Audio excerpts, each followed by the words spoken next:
Shalom, selamat pagi, silakan duduk semua. Tepuk tangan dong buat pemusik, singer kita, penyanyi luar biasa. Maaf kalau pujiannya dipersingkat karena waktunya pendek sekali. Jam berapa Pak Gembala saya harus selesai? 7:30. Ya toh, karena kebaktian kedua. Baik, kita mau belajar firman Tuhan. Saudara, kalau ada yang bingung menjadi Kristen, menjadi murid Tuhan Yesus, maaf ya kalau saya katakan ini terlalu banyak pengajaran, betul tidak? Pendeta ini khotbah begini, buku rohani ini bilang begitu, yang satu khotbah ini, dan tidak sedikit di antara kita yang jemaat biasa, maaf saya katakan kalimat ini, itu jadi bingung mau ikut yang mana, karena semuanya pakai dasar firman Tuhan. Nah, dalam 4 kali ibadah hari ini kita akan belajar, nggak usah bingung. Kalau kita mendengar pengajaran itu kita nggak usah bingung. Ayo kita semuanya berfokus mengarahkan diri kepada doa Bapa kami. Saudara, doa Bapa kami itu mencakup seluruh rencana Tuhan atas hidup kita. Nah, ayatnya dipakai oleh para gembala untuk hari ini itu kitab Nehemia pasal 2 dan Mazmur 32. Ya, kalau mau baca silakan Nehemia pasal 2 mulai ayat yang ke-7 sampai yang ke-20. Nah, saudara perhatikan apa yang terjadi dengan Nehemia di situ. Ya, enggak usah dibaca karena terlalu panjang. Saya ringkas saja. Suatu kali Nehemia yang adalah orang Israel tapi ditangkap, dibuang, lalu kerja di kerajaan yang menghancurkan Yerusalem. Nah, dari sini kita melihat hubungannya dengan doa Bapa kami, apa yang dialami oleh Nehemia. Ingat, kalau istilah sekarang Nehemia itu pegawai negeri yang rendah. Kenapa? Hanya juru minuman raja. Apa kerjaannya? Ya, kalau raja mau minum, Yeremia yang nuangkan, tapi dia harus minum dulu supaya kalau ada racun yang mati dia dulu, bukan rajanya. Mau nggak kerja seperti itu? Jadi rendah sekali. Tapi suatu hari dia dengar kabar dari sepupunya dan dari temannya yang dari Yerusalem mengunjungi dia di istana raja penjajahan itu. Terus mereka memberi kabar bagaimana penderitaan bangsanya yang ada di Yerusalem. Tembok Yerusalem hancur, nggak ada yang bangun. Dikatakan saudara kita, keluarga kita di sana dipermalukan, dijajah hidupnya sengsara.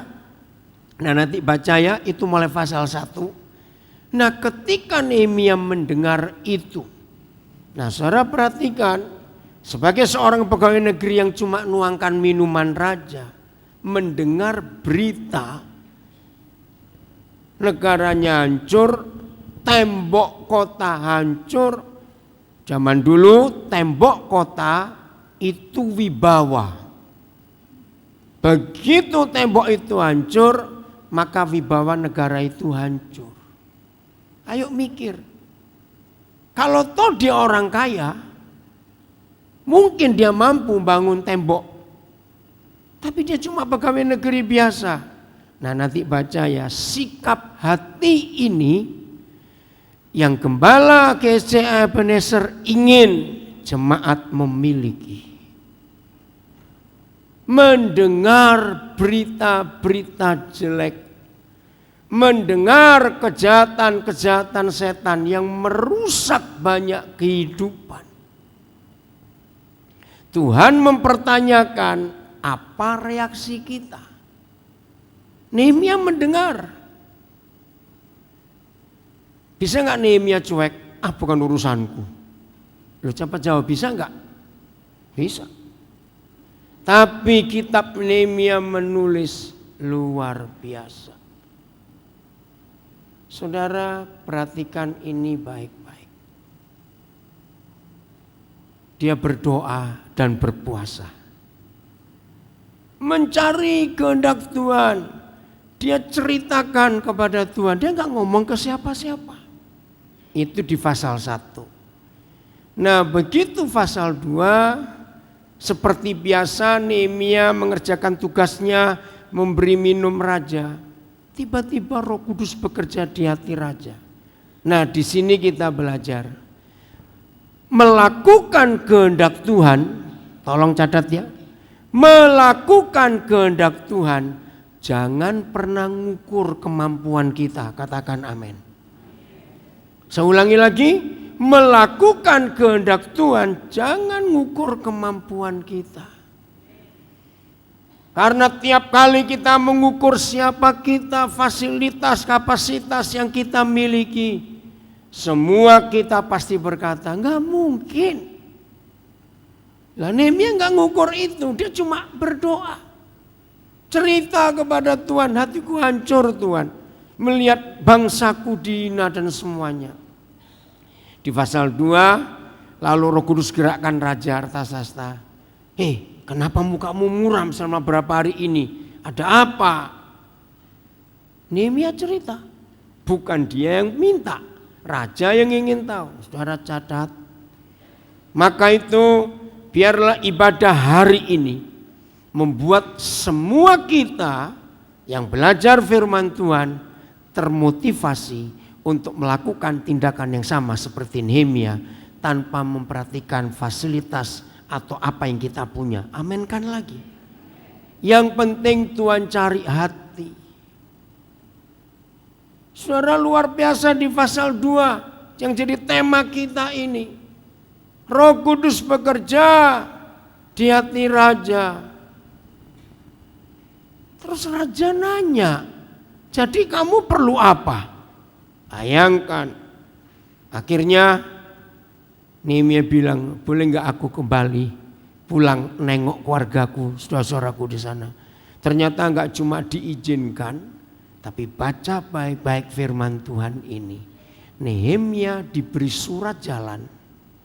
Dan di dalam surat jalan itu wilayah kabupaten atau jajahan kerajaan Artasasta di mana saja yang Nehemia lewati sebelum sampai ke Yerusalem, surat tugas itu isinya kalian harus membantu orang ini. Saudara, apa yang kita pelajari dari ini? Yang kedua, ketaatan kita, tolong catat, ketaatan kita tanpa melihat kemampuan kita, ini penting. Saya ulangi ya, ketaatan kita setiap kali kita mendengar berita tentang kejahatan, tentang penderitaan, tentang kesulitan, tentang masalah yang orang hadapi, bukan tentang masalah kita. Hati kita siapkan tanpa memikir aku mampu atau tidak. Yang penting hati. Begitu gereja Tuhan taat, catat ini. Fasilitas pasti datang dari Tuhan dengan sendirinya. Dan ini yang dialami Nehemia. Saudara, kalau baca kisah Nehemia itu menarik sekali. Lagi sekali cuma pegawai negeri biasa, tapi hatinya yang luar biasa. Fasilitas diberikan.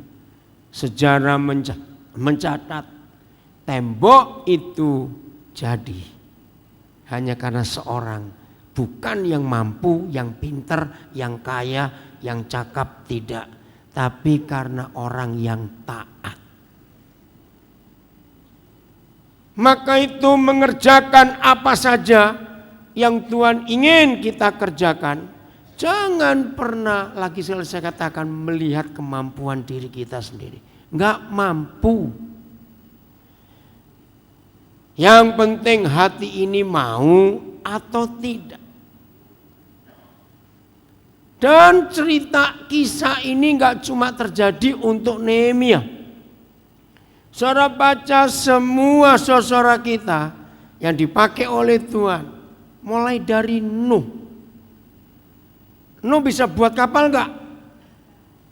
Lu jawab, no bisa buat kapal enggak? Enggak bisa. Kenapa enggak bisa? Karena zaman itu belum ada transportasi air. Jangan lagi kapal, getek aja enggak ada. Zaman itu. Tiba-tiba Tuhan berkata, no buatkan kapal yang sebesar ini. No enggak ada pengalaman, enggak ada kemampuan. Tapi dia taat. Musa pintar enggak untuk memimpin bangsa itu? Tidak. Maka itu dia bantah terus. Suruh aja kakakku lebih pintar bicara. Tapi Tuhan bimbing. Musanya akhirnya berkata, ya. Yusuf, siapa dia? Narapidana. Tapi Tuhan pakai karena hatinya. Daud, raja hebat. Siapa dia? Cuma gembala. Dan dia anak yang ditolak, yang dibuang oleh orang tuanya. Tapi dia berkata ya kepada Tuhan. Terus kita bisa sebut siapa saja murid-murid contohnya. Nah sekarang untuk mencapai visi yang Tuhan percayakan kepada kita, catat, Tuhan tidak perlu orang kaya atau orang miskin. Tuhan gak perlu orang pintar atau orang bodoh. Tuhan gak perlu orang ini punya duit atau enggak. Yang Tuhan cari ada hati enggak di situ. Tanpa melihat fasilitas. Renungkan ini. Nah, apa yang Tuhan ajarkan lewat doa Bapa kami? Pelan-pelan ya. Saya percaya semua kita hafal. Kalimat pertama apa? Bapa kami yang ada di surga. Saudara tahu nggak artinya apa kalimat itu? Bapa kami yang ada di surga. Ayo cepat jawab, artinya apa? Oke, saya tanya balik. Papamu di mana? Saya bilang sudah di Kembang Kuning. Awas kamu jawab begitu. Saya tanya, Bapak kita di mana? Artinya, kalau Bapak kita di surga, artinya yang punya surga gitu loh, susah bener ah. Loh iya toh, kalau di surga yang punya surga. Apa yang muncul di benak kita kalau papa kita itu yang punya surga? Ayo cepetan. Kalau papa kita itu yang punya surga, maka muncul apa di benak kita? Apa? Enggak dengar saya, cepat jawablah. Enak lagi ah. Terus apa lagi ayo cepat. Yang punya segalanya, apalagi? Penguasa, apalagi? Nah, salah semua. Yang betul begini. Banyak orang Kristen gak pernah mikir. Kalau papa kita itu yang punya surga, maka anak-anak yang punya surga tidak boleh hidup dalam kekhawatiran. Amin. Maka yang ngaku hamba Tuhan, pelayan Tuhan, aktivis, tapi suka khawatir bapakmu di kantor polisi, itu aja sudah. Padahal dia bukan polisi. Nah kalau orang bukan polisi di kantor polisi nggak pulang-pulang itu namanya maling. Betul tidak? Jadi kalimat pertama ini dahsyat, Bapa kami yang ada di surga. Artinya aku nggak perlu khawatir apa-apa. Kalimat kedua, cepat. Ayo apa? Dimuliakanlah namamu. Nehemia menghidupi ini. Karena dia tahu yang menggerakkan hatinya adalah yang punya alam semesta ini, maka itu dia nggak takut untuk melangkah. Yang kedua, dimuliakanlah namamu, dikuduskanlah namamu. Apa artinya? Mengerjakan apa saja. Asal untuk Bapa di surga, supaya namanya dipermuliakan, namanya dikuduskan. Jangan takut melangkah, teruskan. Karena sasarannya jelas, untuk kemuliaan nama Bapa kita. Masih ingat dalam zaman Dulu ada tradisi kalau ada anak-anak merantau meninggalkan rumah orang tuanya, kampung halamannya, setelah orang tua memberi saku bekal, pasti orang tua akan berkata begini, ingat kemanapun kamu pergi, jaga nama baik bapakmu. Betul atau tidak? Nah, inilah kalimat yang kedua. Setelah kita punya Bapa yang di surga, artinya punya surga, maka kita harus jaga kekudusannya. Jangan rusak namanya dengan kelakuan kita yang salah. Kalimat ketiga, datanglah kerajaanmu. Satu-satu dulu. Nehemia berangkat ke Yerusalem karena dia ingin nama papanya dipermuliakan. Yang ketiga sekarang, datanglah kerajaanmu. Saudara dengar, di dunia ini ada berapa kekuasaan? Secara umum, cepat, ada berapa kekuasaan?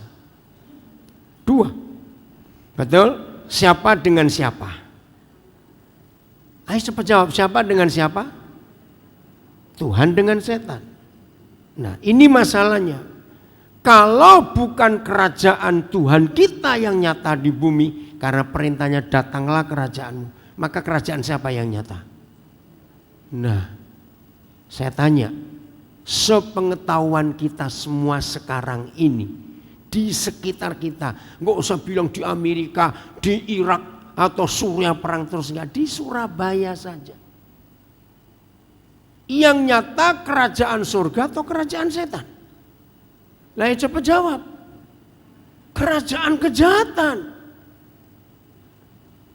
Berarti selama kerajaan kejahatan masih bercokol, masih berkuasa, maka yang salah adalah gereja.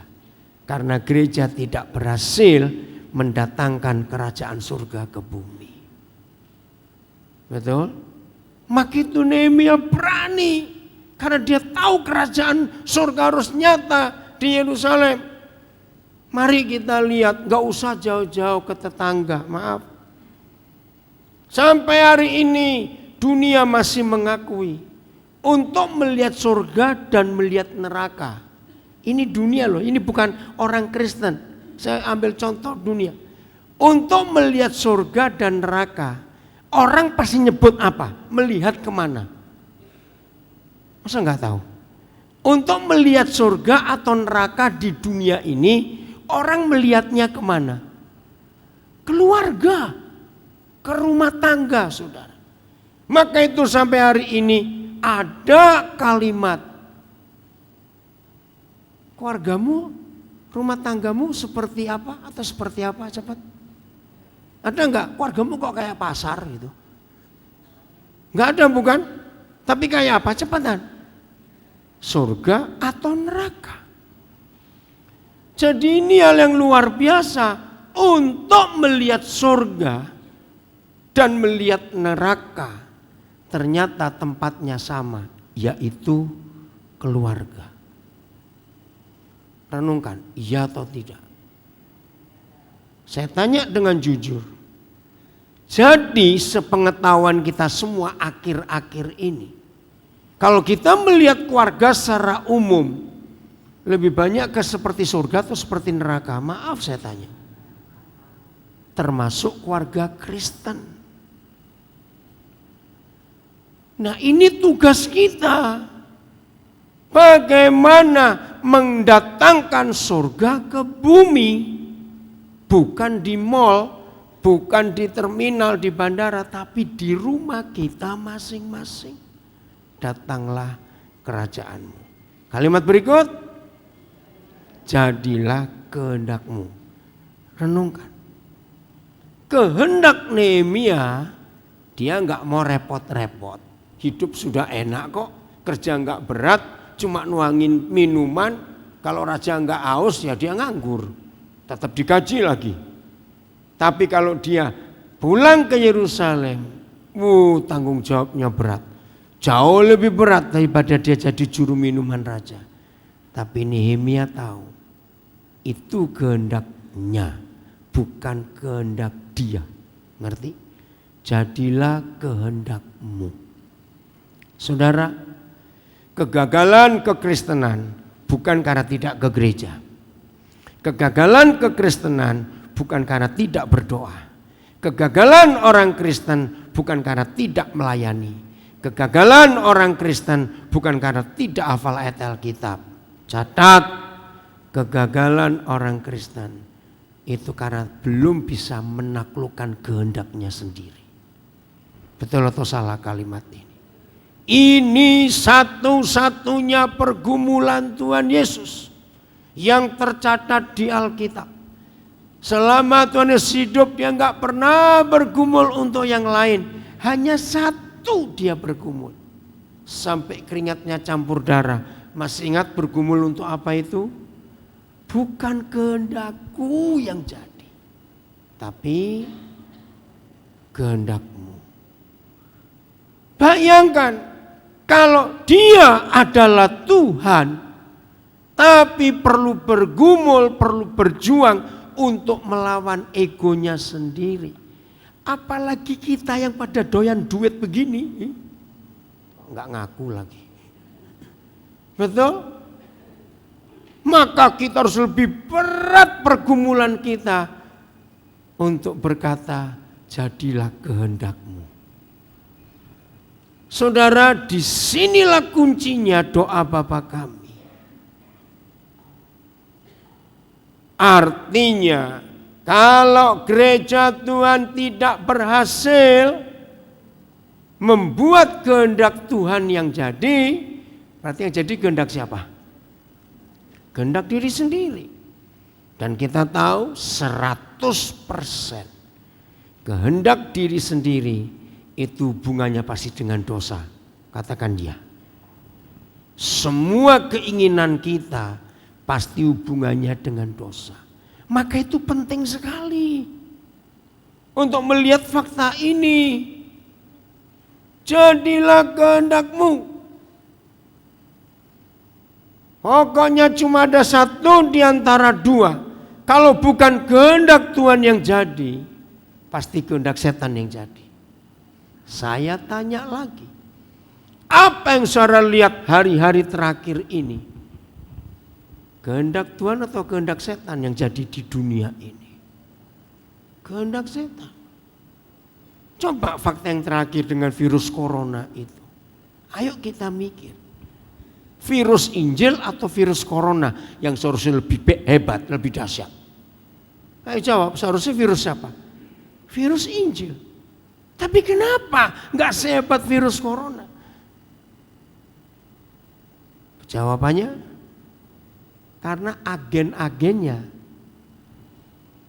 yang lebih hebat daripada agen Injil. Siapa itu? Gereja. Bayangkan sekarang ini ada orang bersinnya takut semua. Betul? Seharusnya yang dalam diri kita ada virus Injil, nularnya harus lebih cepat daripada virus corona. Loh ya atau tidak seharusnya? Karena kuasa darah Yesus, kuasa Injil itu dahsyat. Tapi kenapa bisa kalah? Jawabannya karena bukan kehendak Tuhan yang jadi. Saya beri contoh kecil lagi, tapi ini besar pengaruhnya. Menurut saudara, antara Injil dengan narkoba, mana yang lebih laku? Ayo cepat jawab. Nah, saya akan buktikan 4 hal yang seharusnya Injil itu lebih menang. Tapi kenapa narkoba lebih menang? 1. Injil dan narkoba yang pakai iklan yang mana? Ayo cepatan lah, Injil, maka itu kalau gereja ada KKR pasti pakai iklan, bukan? Berani orang jual narkoba pakai iklan?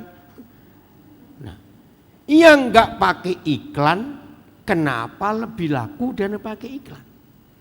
Nomor 2, mana yang mahal, mana yang gratis antara Injil dan narkoba? Cepetan.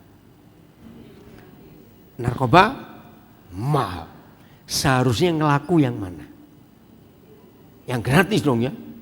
Oke. Yang ketiga, dampaknya. Tahu kata dampaknya? Akibatnya. akibat Injil dengan akibat narkoba. Beda atau sama? Beda. Akibat yang hebat, yang merubah orang, menyembuhkan, menyelamatkan, mengampuni, dan akibat yang mematikan, yang mana? Ngerti pertanyaannya? Seharusnya yang ngelaku yang mana? Faktanya, loh, ini mikir saudara sekarang ini. Inilah kegagalan gereja. Betul? Yang keempat, antara Injil dengan dosa, yang punya sekolah yang mana? Nah, ayo cepat Injil punya sekolah Alkitab, sekolah teologi. Dosa punya sekolah? Seharusnya lebih pintar yang mana? Tapi faktanya, nah, gereja harus bertobat dan mengubah pola pikir pelayanan. Mengapa yang punya sekolah enggak menang? Yang enggak punya sekolah, yang enggak pakai iklan, yang mahal, yang dampaknya mematikan, kenapa bisa lebih laku? Jawabannya di kalimat keempat ini, bukan kehendakmu yang jadi, tapi kehendakku. Maka itu Injil kalah. Ayo jujur, antara agen-agen surga dengan agen dosa, yang lebih giat, lebih rajin siapa? Ayo ngaku. Lo ngerti nggak pertanyaan saya ini, saudara? Siapa yang lebih rajin? Siapa yang lebih giat? Siapa yang lebih berani? Agen-agen dosa. Mereka kerja nggak kenal waktu. Maka itu hari ini kita harus merubah konsep hidup kita. Miliki hati Nehemia yang gak ngukur kemampuan kekuatannya sendiri, tapi dia ngukur apa yang Tuhan inginkan. Sambil mendengar ini, perhatikan baik-baik. Mengapa neraka bisa nyata di banyak keluarga, yang seharusnya di banyak keluarga itu surga yang dinyatakan? Jawabannya di sini. Suami istri, ya, dengar, yang belum menikah dengar ya, yang sudah menikah saya tanya dan jawab yang kencang supaya yang belum menikah bisa belajar. Ternyata yang disebut suami istri biasanya itu rajin bertengkar, ngaku ya atau tidak? Coba jawab supaya yang belum menikah dengar tuh, iya atau tidak? Nah, yang belum menikah mikir kamu mau kawin itu. Lo serius? Oke, saya buktikan hal yang berikut lagi. Ini umum sudah. Ternyata di dunia ini tidak ada dua orang yang begitu sering saling menjengkelkan kecuali suami istri. Jawab ya atau tidak? Nah, yang belum kawin mikir kamu. Nah, mengapa yang seharusnya keluarga itu adalah wakil dan gambaran surga di dunia, kok malah jadi gambar dan wakil neraka? Jawabannya di kalimat ini. Sebab masing-masing suami istri ngotot kehendaknya yang dipenuhi, bukan kehendak Tuhan. Betul atau tidak? Kalau suami istri mau merendahkan hati, menaklukkan egonya, menaklukkan keinginannya, maka rumah tangga pasti aman. Amin. Ngerti kata suka ngalah, bukan kalah loh. Ngerti tidak? Nah, ini yang nggak terjadi dalam pernikahan kita. Maka itu neraka ada di banyak keluarga. Karena suami ngotot dengan keinginannya, istri ngotot dengan keinginannya, sudah. Anak-anak yang jadi korban, saudara. Anak-anak yang bingung. Apa isi dua orang suami istri yang tidak mau menaklukkan kehendaknya sendiri? maka dua orang ini di rumah selalu saling tuntut menuntut. Ya kamu sih nggak mau ngerti aku, kamu juga nggak mau ngerti aku. Nah kan gitu bukan? Nggak mau ngalah. Harusnya dua-dua merendahkan hati. Oke, bukan kehendakku juga bukan kehendakmu. Biar kehendak Tuhan yang jadi di keluarga kita. Kalau suami istri bisa melakukan itu, percayalah surga ada di keluarga kita masing-masing sudah. Enggak saling menuntut. Ini yang Tuhan rindukan atas kita. Saya nyimpang sedikit supaya makin jelas. Bicara keluarga pasti mikir rumah tangga, betul?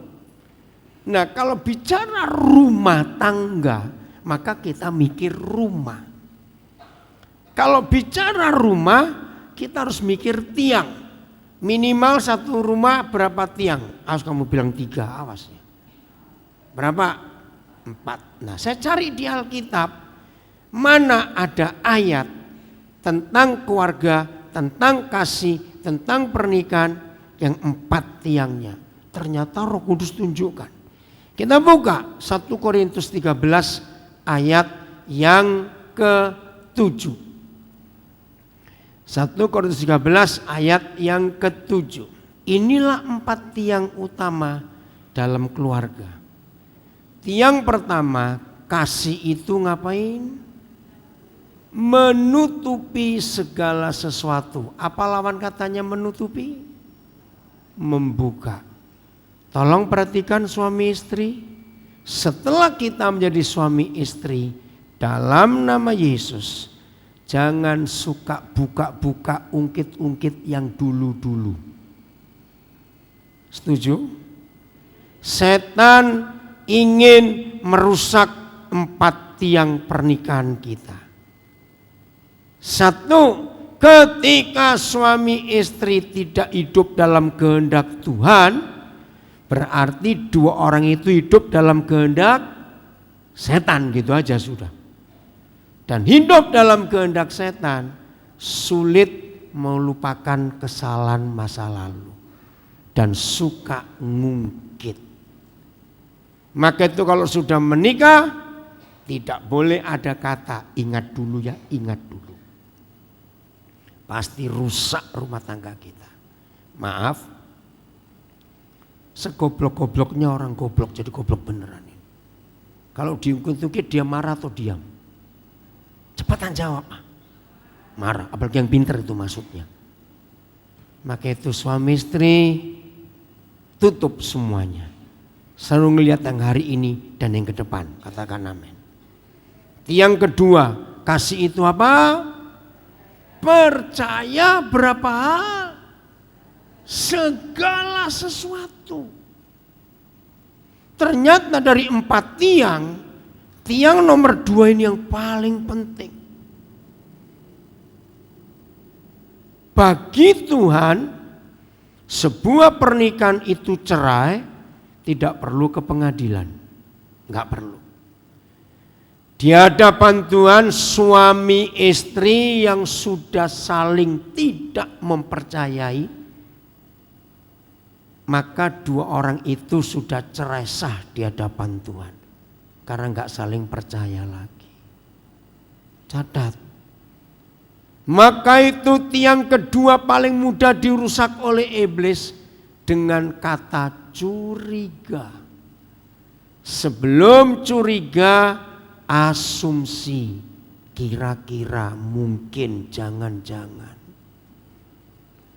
Begitu dalam pernikahan tiang kedua ini hancur, maka runtuh keluarga itu. Karena menikah itu saling percaya. Catat ini baik-baik. Maka itu lewat ayat ini saya mengajar banyak keluarga. Kalau sudah menikah, suami istri tidak boleh ada rahasia apapun juga. Termasuk uang.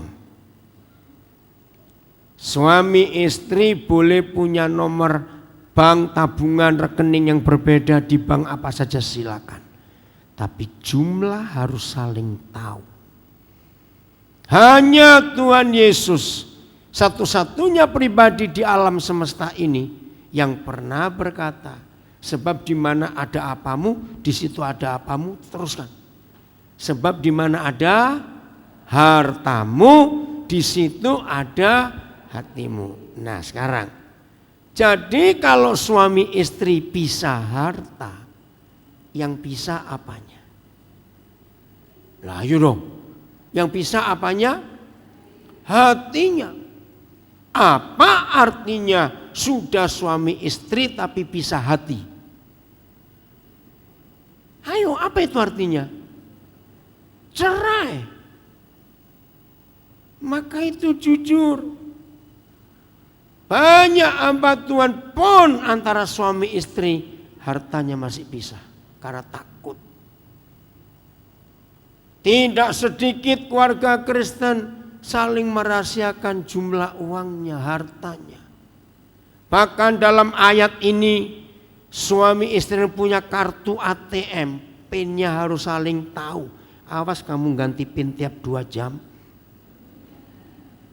No serius saudara, ini kejahatan besar.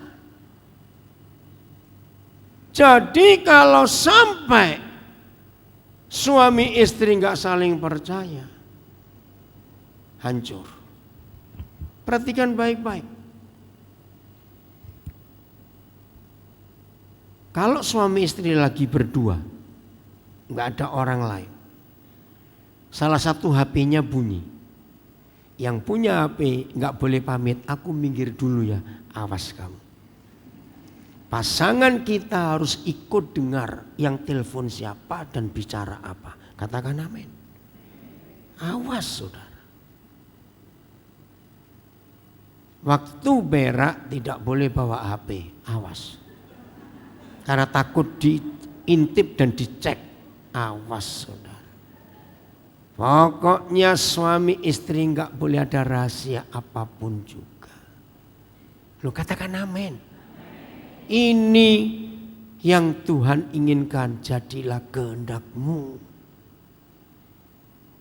Oke, saya tunjukkan satu ayat. Nanti kita kembali ya, karena yang ketiga keempat belum saya bahas.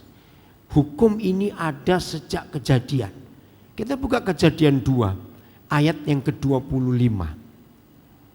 Coba lihat Kejadian 2, 25. Mereka siapa? Keduanya. Siapa mereka keduanya ini? Adam dan Hawa. Ngapain? Telanjang. Perhatikan. Mereka keduanya telanjang. Manusia dan istrinya itu. Tetapi mereka tidak merasa malu. Ini firman luar biasa saudara. Saya pertama belajar ayat ini saya tertawa begini. Jujur, perlu nggak dunia diberitahu kalau Adam dan Hawa itu telanjang? Perlu nggak dikasih tahu? Loh saya tanya, perlu nggak? Enggak, dulu belum ada PPS tekstil ya telanjang orang A. Loh ya atau tidak, ngerti nggak maksud saya ini?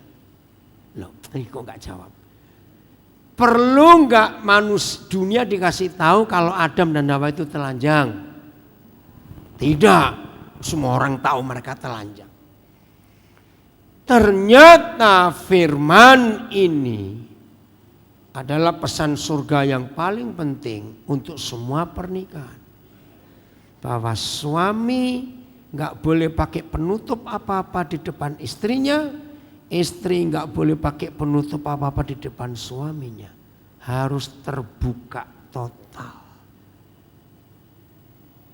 Di dalam ketelanjangan suami istri, bukan masalah seks ya. Jawab pertanyaan saya. Ada yang bisa dicurigai nggak kalau sudah dua-dua telanjang? Jawab cepat. Tidak ada. Maka itu kalau sampai ada kecurigaan dalam suami istri, berarti ada yang sedang nutupi sesuatu. Sehingga yang satu jadi curiga. Bayangkan. Firman yang luar biasa ini. Maka itu suami istri, berapa tahun kita sudah menikah, masih ada enggak yang kita tutupi di depan pasangan kita? Untuk apa saja. Begitu kalau saya konseling pranikah, orang tua pengantin akan saya libatkan. Nah, keterlibatan orang tua, apalagi kalau saya tahu ada yang lebih kaya dari yang satu, saya akan tanya pada orang tuanya.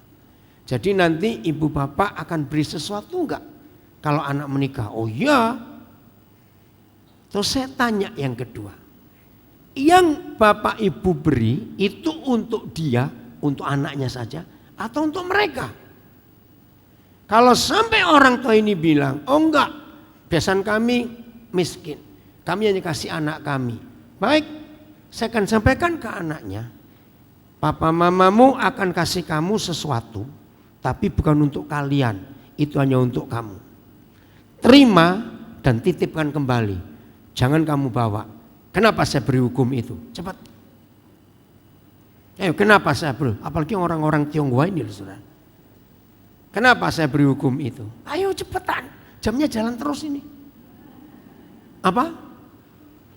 Ya kenapa?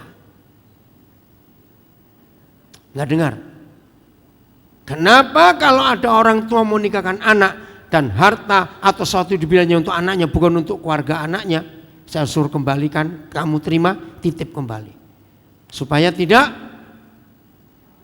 jadi masalah. Karena mertua akan mencurigai menantunya. Kalau apa yang dikasih itu kurang, pasti akan tanya, kamu kasih ke mertuamu ya? Nah, jadi masalah.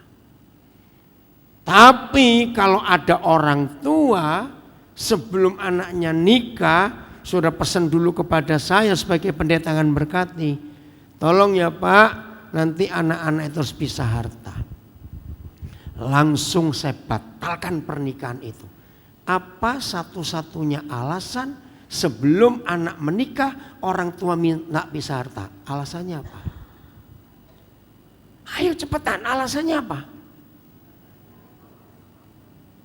Supaya kalau cerai nggak repot. Anak belum menikah kok dipersiapkan perceraiannya. Loh, betul tidak kalimat ini? Serius saudara. Maka itu tolong para pendeta, kalau ada orang Tionghoa menikah terus kaya, urusin nomor satu harta ini. Karena itu kan jadi setan di keluarga itu. Karena uang itu adalah setan. Catat ini baik-baik. Jadi orang tua seringkali sudah bikin kacau sebelum anaknya menikah. Saya berkata betul atau salah kalimat ini? Karena kecurigaan jadi bangun duluan. Belum apa-apa sudah diwanti-wanti. Ingat loh, mertuamu itu begini, mertuamu begitu, ingat. Ini kan jahat sekali. Coba lihat Kejadian 2 ayat 24-nya. Ya, lihat ini. Ya, jadi doa Bapak kami nggak selesai karena jamnya. Saya minta saudara nanti ikut kebaktian yang berikut. Awas nggak datang ya.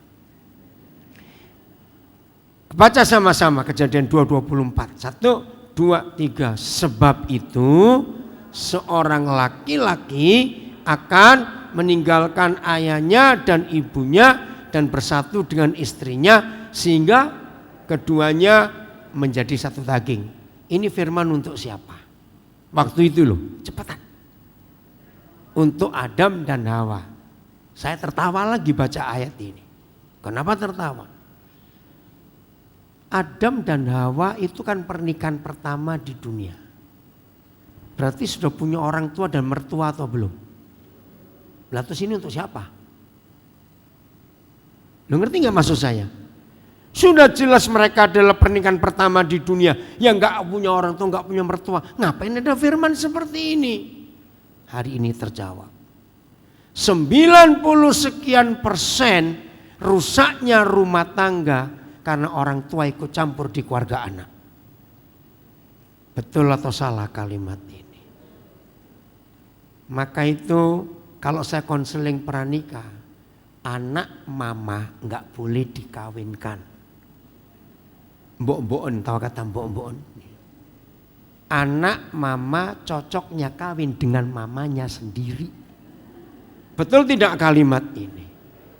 Anak mama kalau dikawinkan, kasihan istrinya. Sebab si anak mama laki-laki ini selalu membandingkan, kamu masa kok enggak seenak mamaku? Nah itu. Kamu ngatur rumah kok enggak kayak mamaku? Ya atau tidak? Nah ini bahaya. Maka itu Alkitab ini luar biasa. Jauh sebelum ada masalah, Tuhan sudah beri obatnya dulu. Jadi siapa penyakit keluarga? Orang tua, catat itu baik-baik. Jadi papa mama setelah anak menikah, detik pemberkatan selesai, maka orang tua mundur. Yang disebut keluarga adalah suami istri dan anak-anak. Orang tua, maaf saya harus ngomong, lagi sekali banyak orang keluarga Tionghoa rusak. Orang tua dan kakak adik itu di luar, katakan amin.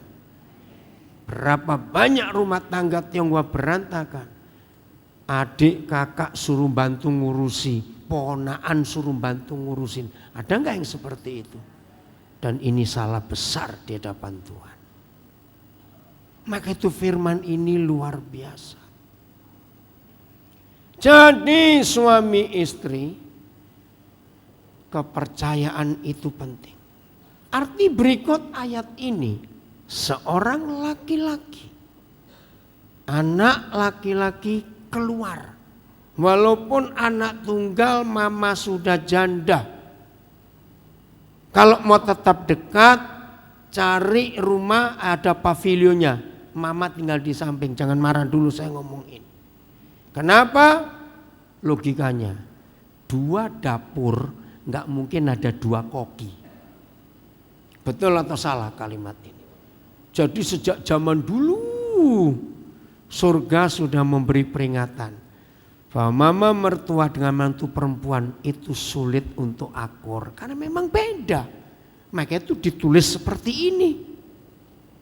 Hampir semua istri, maaf kalau saudara setuju ngomong yang kenceng. Hampir semua istri akan tersiksa kalau dikumpulkan mertuanya. Jawab iya atau tidak? Dengar baik-baik, ini firmannya. Luar biasa, maaf walaupun itu istri pendeta.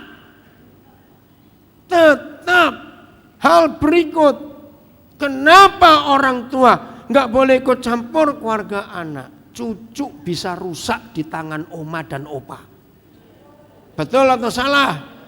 Nah dengar itu baik-baik. Maka itu kalau oma opa pingin punya mainan, beli boneka, gak usah main cucunya. Enak saja. Apalagi kalau cucu-cucu saya bilang, mah di rumah oma aja, di rumah opa, itu cenderung rusak sudah.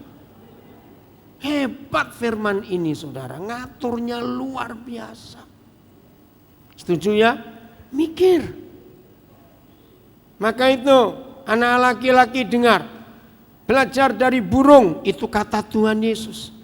Apa saja lihat burung, salah satu burung itu yang hebat adalah begini. Ternyata nggak ada burung jantan berani kawin sebelum dia buat sarang untuk betinanya. Keren nggak itu saudara? Maka itu laki-laki jangan coba mikir nikah sebelum kau punya sarang dan pisah dari orang tuamu. Maka itu gadis-gadis, kalau ada cowok mendekati kamu, gembala sudah setuju, orang tua kalian setuju, pertanyaan final cewek kepada cowoknya, kamu sudah punya pintu berapa? Harus itu. Ngerti? Kalau punya pintu artinya apa? Punya rumah. Kalau cowokmu jawab, aduh aku baru punya pintu 1. Jangan menikah dengan cowok yang pintunya 1, itu sel penjara. Ya, mana sel penjara pintunya 2, lari menjadi malingnya. Ngerti ya ilustrasi ini? Maka itu ayat ini luar biasa. Nah dari sini kembali ke 1 Korintus 13 ayat 7 bagian terakhir. Jadi begini maksud Tuhan. Saling percaya. Tidak boleh ada pengaruh. 1 Korintus 13 ayat 7. Tidak boleh ada pengaruh dari siapapun, termasuk pengaruh orang tua. Katakan amin. Suami istri hanya saling percaya. Tidak boleh dengar kata orang. Tidak boleh percaya WhatsApp, SMS, semuanya. Betul atau tidak? Banyak rumah tangga mengalami kerusakan karena lebih percaya orang lain. Ini tiang yang kedua. Percaya segala sesuatu. Artinya bukan percaya ini, percaya itu, tidak. Percaya suami istri ini. Itu yang penting. Tiang ketiga apa? Mengharapkan. Nah, hebatnya 4 tiang ini selalu diakhiri dengan kata segala sesuatu. Artinya di rumah apa saja 2 orang suami istri ini kompak, sepakat, seia, sekata. Enggak boleh dengar pengaruh dari luar. Mengharapkan segala sesuatu. Apa lawan katanya mengharapkan? Jangan bilang tidak mengharapkan, awas. Ayo, apa lawan katanya mengharapkan? Menuntut. Suami istri enggak boleh menuntut. Selalu berharap, aku berharap kamu itu berubah. Aku ini berharap kamu itu mengerti. Bukan menuntut. Maka itu suami istri tidak boleh seperti wasit sepak bola. 2-1, tunggu 2 sama ya. Awas begitu. Begitu der 2 sama, tunggu 3-2. Mau apa itu? Ngerti? Harapkan perubahan masing-masing. Yang keempat apa? Sabar. Menanggung segala sesuatu. Ini firman luar biasa. Coba renungkan. Kira-kira kalau semua keluarga menjaga 4 tiang utama rumah tangganya, surga atau neraka di keluarga itu? Surga. Enggak ada curiga, enggak ada dendam, enggak ungkit-ungkit. Percaya, enggak nuntut, berharap. Enggak marah-marah tapi sabar. Wih, luar biasa, saudara. Awas yang berkata, ya Pak Pendeta enggak tahu suami saya itu kayak apa. Kalau ada orang ngomong gitu, saya tuh cuma tanya balik, yang milih siapa? No, kok enggak amin. Ngerti maksudnya yang milih siapa? Ya sudah, kamu milih sendiri kok. Jadi pakai hukum ini anak-anak muda, hidupmu akan berubah luar biasa. Nah, kalau sudah jadilah kehendakmu. Terjemahan yang betul, saya akan akhiri sampai kalimat ini. Terjemahan yang betul dari doa Bapa kami adalah begini. Bapa kami yang di surga, dikuduskanlah namamu, datanglah kerajaanmu, jadilah kehendakmu, supaya bumi jadi seperti surga.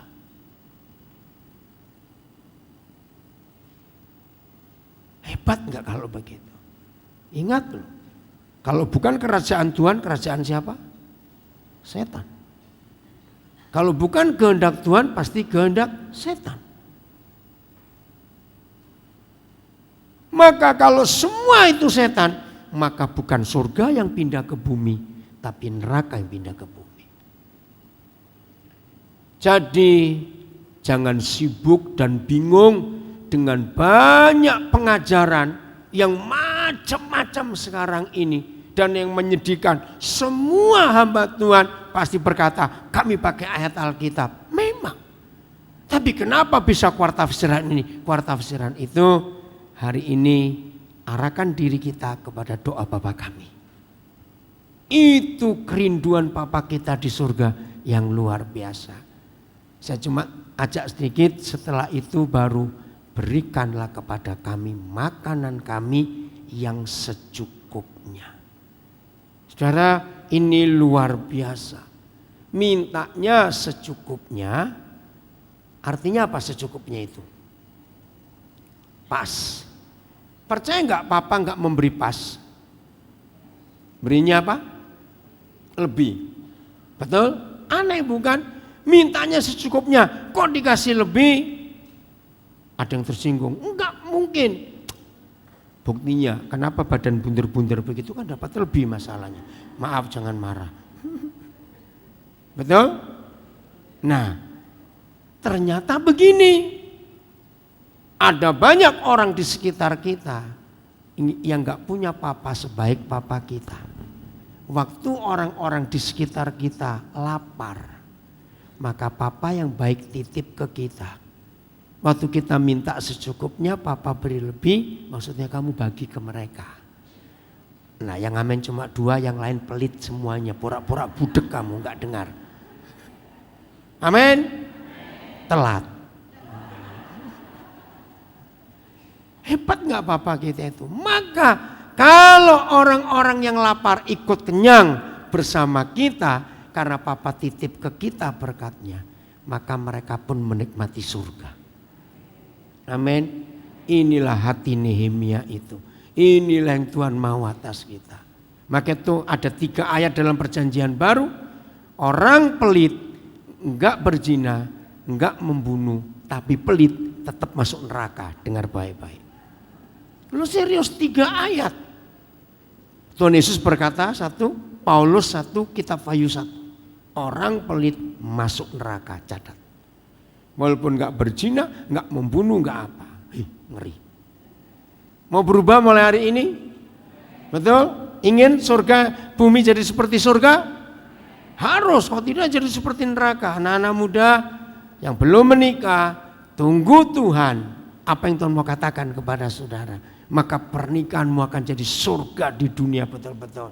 Mulai hari ini kita buka mata kita buka telinga kita buka mulut kita buka hati kita buka dompet kita buka rumah kita untuk menyatakan surga kepada banyak orang di sekitar kita.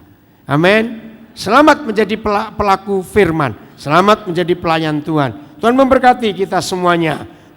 Ya, tepuk tangan buat Tuhan. Kenapa ragu-ragu? Iya. Pemusik memuji Tuhan silakan maju. Saya serahkan pada Pak Gembala untuk berdoa buat kita semua.